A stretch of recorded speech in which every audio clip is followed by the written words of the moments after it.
Assalamualaikum Sobat Football United, semoga sehat-sehat sekeluarga, lancar-lancar ya urusannya di hari Senin ini.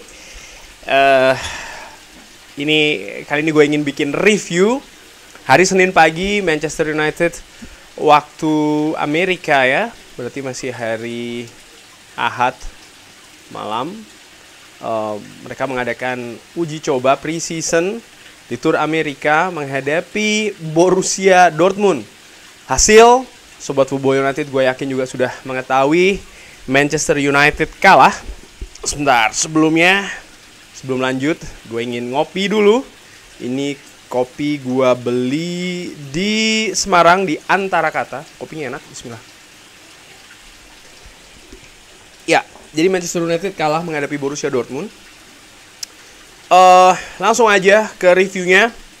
Di babak pertama gue melihat Manchester United ini bermain dengan formasi, kalau sesuai dengan skema yang ditampilkan di aplikasi sepak bola ya, ada bermacam-macam, itu bermain dengan 4-2-3-1. Gue melihat Erik ten Hag ini bermain dengan kombinasi pemain muda dan juga pemain senior, tapi bukan tim utama dari Manchester United. Rata-rata ya pemain seniornya ada Tom Heaton, Harry Maguire, Victor Lindelof, Diogo Dalot, Brandon Williams, Christian Eriksen, Scott McTominay yang menjadi kapten. Pemain muda Omari Forson, Facundo Pellistri, lalu Donny van de Beek, dan di depan Jadon Sancho. Pellistri bermain di kiri, Brandon Williams kembali mendapatkan kesempatan ya. Jadon Sancho kembali dipasang di false nine di depan, duet center back berbeda dengan sebelumnya. Kali ini Victor Lindelof dan juga Harry Maguire. Yang menarik, Donny van de Beek dimainkan dari awal dengan posisi nomor 10 dan Christian Eriksen bermain di posisi pivot bersama dengan Scott McTominay. Di kubu Borussia Dortmund ada mantan pemain Manchester United Marcel Sabitzer, dan tentu saja ada mantan penyerang Ajax yang pernah menjadi mesin gol di bawah Erik ten Hag, yaitu adalah Sebastian Haller. Permainan di babak pertama gua melihat kurang lebih selama 25 menit awal paling tidak ya, Manchester United ini main dengan agresif, determinasi tinggi, dan pergerakan juga sangat cair. Pressing gua nilai lebih baik dibandingkan dengan ketika menghadapi Real Madrid di babak pertama di pertandingan sebelumnya. Dan Manchester United secara keseluruhan juga tampil dominan di dalam possession atau ball possession. Gua menilai di babak pertama sampai dengan situasi sebelum kebobolan oleh Borussia Dortmund ya, gue menilai kalau lini belakang Manchester United tampil solid, tampil tenang, bisa build up dengan lumayan. Pemain lini tengah pun juga oke, Donny van de Beek terutama, tapi gue juga melihat Scott McTominay dan juga Christian Eriksen secara umum ya. Tapi gue melihat memang yang macet itu ada di sisi sayap yang tidak banyak atau tidak sebagus posisi lain. Gue juga melihat bagaimana bantuan dari back sayap tidak bisa membantu sisi sayap ini dalam melakukan penetrasi pergerakan menyerang ke daerah pertahanan dari Borussia Dortmund. Lalu ya, betul Erik ten Hag melakukan pergantian awal di babak pertama. Omari Forson ditarik digantikan oleh Anthony.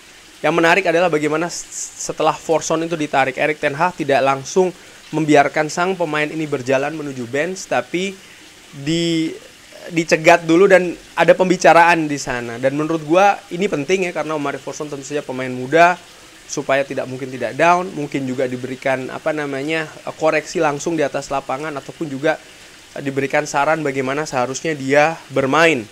Manchester United sempat unggul duluan melalui Diogo Dalot. Menurut gua gol yang bagus, finishing yang keren, penempatan bola yang juga excellent, assist yang bagus dari Donny van de Beek, sangat jeli ya. Tapi setelahnya Manchester United kebobolan 2 gol yang sangat cepat dari Borussia Dortmund. Menurut gua nilai itu adalah proses ini sama-sama ada kesalahan dari lini belakang Manchester United berupa koordinasi, fokus, dan juga konsentrasi yang hilang dalam waktu sesaat. Tapi ya inilah pertandingan dengan intensitas yang tinggi, dengan kualitas yang bagus, artinya lawan yang dihadapi, sehingga kesalahan-kesalahan seperti itu walaupun minim, walaupun jarang dalam tanda kutip, tapi bisa langsung mendapatkan hukuman.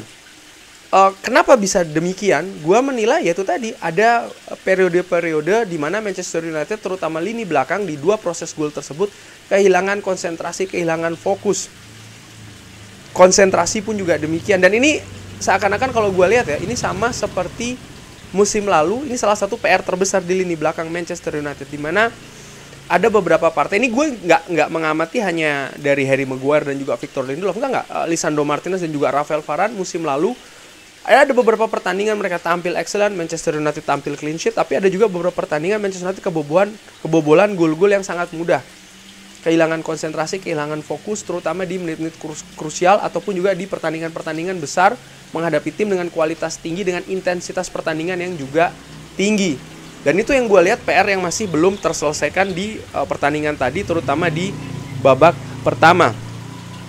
Ini adalah posisi rata-rata dari pertandingan tadi di babak pertama ya. Bentar, ini dia posisi rata-ratanya. Manchester United tampil dominan, tampil menekan juga ya. Di belakang hanya menyisakan Harry Maguire dan juga Victor Lindelof, Scott McTominay di tengah bersama dengan Christian Eriksen, Donny van de Beek bahkan naik tinggi sekali bersama dengan Jadon Sancho, Facundo Pellistri di kiri, dan Omari Forson di sisi kanan. Lalu setelahnya masuk ke babak kedua. Oh sebentar, sebelum ke babak kedua, ini dia statistik di babak pertama. Bisa dilihat ball possession Manchester United unggul telak, tapi total shot sama dengan Borussia Dortmund. Bahkan yang on target Borussia Dortmund lebih efektif. Yang menarik bagaimana akurasi passing sebenarnya bagus di pertandingan tadi. Manchester United cukup tinggi, akurasinya 91%, long ball juga bagus, crossing juga lebih sering dilakukan. Jadi sebenarnya lebih aktif di babak pertama. Hanya saja itu tadi ya, banyak kesempatan di babak pertama di sektor penyerangan Manchester United yang terburu-buru, akibatnya hilang peluangnya. Sering terjadi kesalahan di sepertiga akhir pertahanan Borussia Dortmund, dan sebaliknya Manchester United juga melakukan kesalahan di daerah sendiri dan dihukum oleh 2 gol dari Borussia Dortmund. Sebenarnya dari sisi pertandingan babak pertama secara keseluruhan, kalau gue lihat secara statistik Manchester United tampil oke, tapi ya itu tadi ya, ada kekurangan di lini belakang dan juga lini depan. Memasuki babak kedua, intensitas dan agresivitas gue nilai ini turun dibandingkan di awal babak pertama, walau Manchester United tetap berusaha dominan dan menyerang. Anthony akhirnya mampu menyamakan gol 2-2, finishing yang bagus ya, dia bisa mencari celah di pertahanan Borussia Dortmund, melakukan shooting yang juga membuat kiper dari Borussia Dortmund pun juga terpana ya, terpaku. Gua menilai di proses gol tersebut selain finishing juga bagaimana pergerakan dari pemain Manchester United, utamanya mereka terus bermain agresif, mereka juga melakukan pressing ke pertahanan Borussia Dortmund. Ini berperan di gol kedua tersebut dan mereka melakukannya secara kolektif. Lalu setelahnya ada banyak pergantian di menit ke-60, banyak pemain inti mulai masuk ya, menggantikan pemain yang bermain sebelumnya. Gua menilai Marcus Rashford yang masuk di sayap kiri dan juga Anthony, terutama Marcus Rashford ini banyak membuat perbedaan dengan bermain agresif, cepat, dan berusaha untuk tampil tajam dengan memiliki banyak momentum dan juga beberapa peluang. Hanya saja ketajaman dari Marcus Rashford seperti sudah diantisipasi oleh Borussia Dortmund dengan menempatkan banyak pemain untuk mengawal sisi pertahanan sebelah kanan dari Borussia Dortmund atau sebelah kiri penyerangan dari Manchester United. Akibatnya ya sering serangan itu jadi mentok ya. Borussia Dortmund juga tampil rapat di belakang.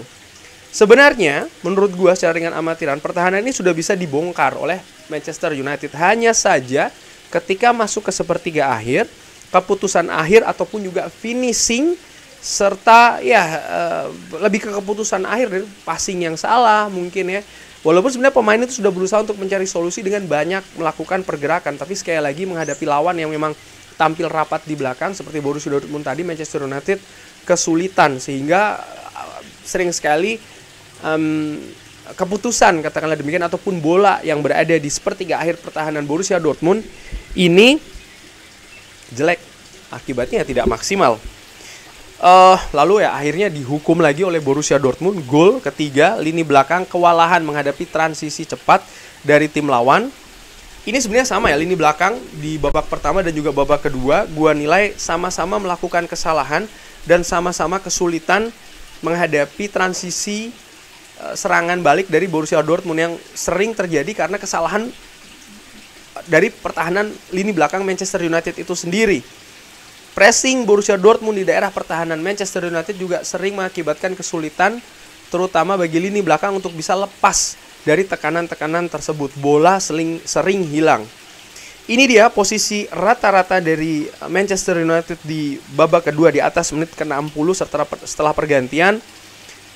Terlihat ketika di babak pertama lebih di lini tengah, di babak kedua lebih di lini sayap. Bisa dilihat Aaron Wan-Bissaka dan juga Anthony lebih rapat posisinya, sementara Luke Shaw dan Marcus Rashford lebih jauh jaraknya.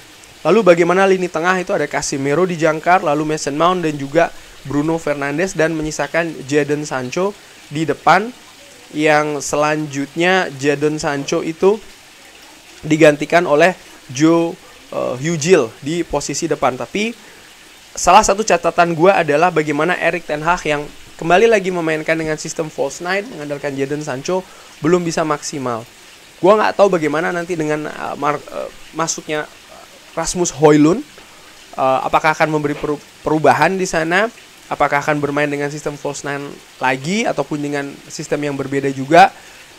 Tapi gue melihat ya kembali lagi ya, inilah diuji dan dicoba bagaimana komposisi diacak lagi oleh Erik ten Hag, bagaimana komposisi permainan pun juga demikian. Formasi pemain yang dimainkan tadi di babak kedua, Johnny Evans yang diberi kesempatan berduet dengan Lisandro Martinez ya di lini belakang. Andre Onana yang dimainkan menurut gua memberikan perbedaan lagi-lagi, build up serangan dari belakang dan juga saving yang dilakukan oleh Andre Onana. Ini dia statistik di babak kedua. Possession Manchester United masih unggul, total shots juga sama dengan Borussia Dortmund, on target pun iya, tapi clinical atau ketajaman. Corner kick Manchester United unggul telak. Passing akurasi Manchester United jauh lebih bagus daripada Borussia Dortmund yang lebih banyak mengambil posisi bertahan sebenarnya. Long ball pun juga demikian. Crossing Manchester United lebih dominan. Manchester United sebenarnya dari tackling, interception dan juga clearance, kalau secara total ya gue nilai ya mereka juga berusaha untuk tampil agresif. Hanya saja ya inilah dia komposisi dari Manchester United masih belum maksimal, masih ada beberapa lini ataupun posisi yang harus diperbaiki. Mohon maaf sebelumnya ya kalau ada kentongan. Oke. Pemain siapa yang main paling bagus? Gua terpukau dengan penampilan Donny van de Beek sih di pertandingan tadi ya, di babak pertama bagaimana Donny van de Beek, dan juga babak kedua karena dia memiliki 61 menit bermain. Passing akurasinya lumayan 83%, key passes dia bisa menghasilkan 2 key passes. Dia juga berusaha dengan sangat aktif untuk bisa membackup Jadon Sancho di posisi false nine. Hanya saja ya ketajaman dari lini depan Manchester United terutama di babak pertama dan juga di sekitar berapa menit tadi ya, 15-an menit lah di babak kedua ini kurang maksimal sehingga Manchester United tidak bisa menambah gol lagi.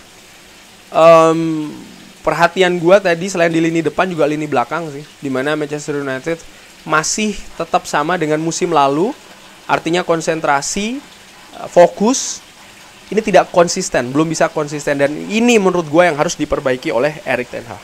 Kurang lebih demikian bagaimana menurut Sobat Football United pendapat pertandingan tadi. Oke, sekali lagi kalah iya, tapi semakin jelas faktor-faktor mana saja, posisi-posisi mana saja yang harus diperbaiki. Kedalaman squad menurut gue itu juga hal yang menarik ya, bagaimana di beberapa posisi kedalaman squad itu nampaknya jaraknya tidak begitu jauh. Di lini tengah gue nilai di babak pertama dan babak kedua gue nilai dengan pemain inti dan pemain bukan inti ya, gue menilai nggak begitu jauh loh menurut gue, ringan amatiran.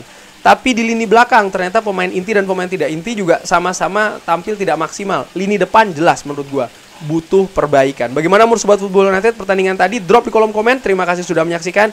Jangan lupa like, subscribe. Wassalamualaikum warahmatullahi wabarakatuh.